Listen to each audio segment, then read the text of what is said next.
तो स्टूडेंट्स, आज जो टॉपिक मैं डिस्कस करने वाला हूँ वो है द एंटिटी कॉन्सेप्ट। इसको सेपरेट एंटिटी कॉन्सेप्ट भी कहते हैं।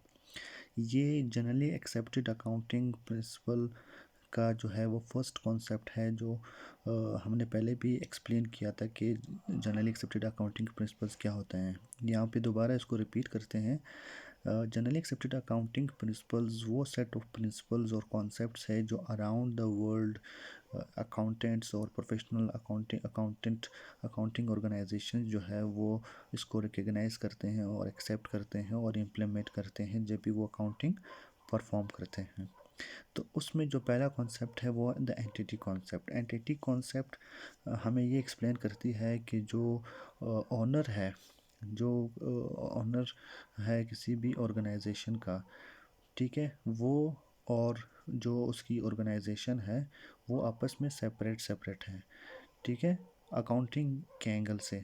यानी अगर कोई ट्रांजैक्शन होगी वो ऑर्गेनाइजेशन से रिलेटेड है तो वो ऑर्गेनाइजेशन में उसकी अकाउंटिंग होगी, और अगर उसकी पर्सनल कैपेसिटी में कोई ट्रांजैक्शन होगी तो वो उसकी पर्सनल कैपेसिटी में उसकी अकाउंटिंग होगी।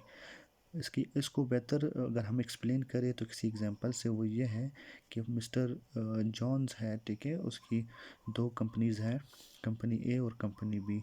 वो कंपनी ए में जो है कुछ कैश इन्वेस्ट करता है। तो अब ये होगा कि जो वो मिस्टर जॉन है वो उसकी जो अपनी अकाउंटिंग है पर्सनल, तो वो एज अलग इकोनॉमिक यूनिट है।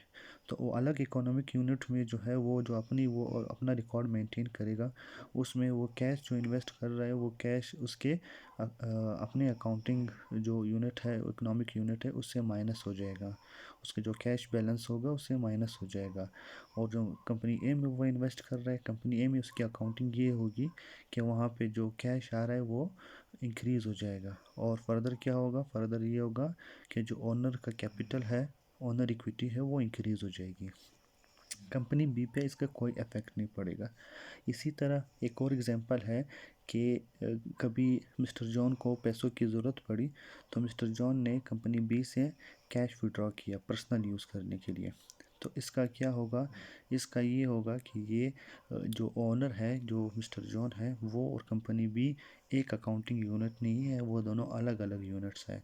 तो इसकी अकाउंटिंग ये होगी, जो कंपनी बी है उससे ये एज अ ड्राइंग्स कंसीडर की जाएंगी। और ड्राइंग्स का मतलब ये है कि जो ओनर इक्विटी होगी वो डिक्रीज़ हो जाएगी।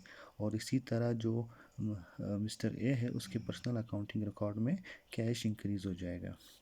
तो अगर इसको समराइज़ किया जाए, सेपरेट एंटिटी कॉन्सेप्ट यह है कि जो ओनर है वो और उसका जो बिज़नेस है या ऑर्गेनाइजेशन है, कंपनी है, ये सारे आपस में एक दूसरे से सेपरेट है, सेपरेट इकोनॉमिक यूनिट्स है।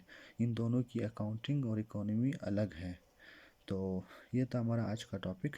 प्लीज़ वीडियो को लाइक करें और चैनल को सब्सक्राइब करें। Thank you.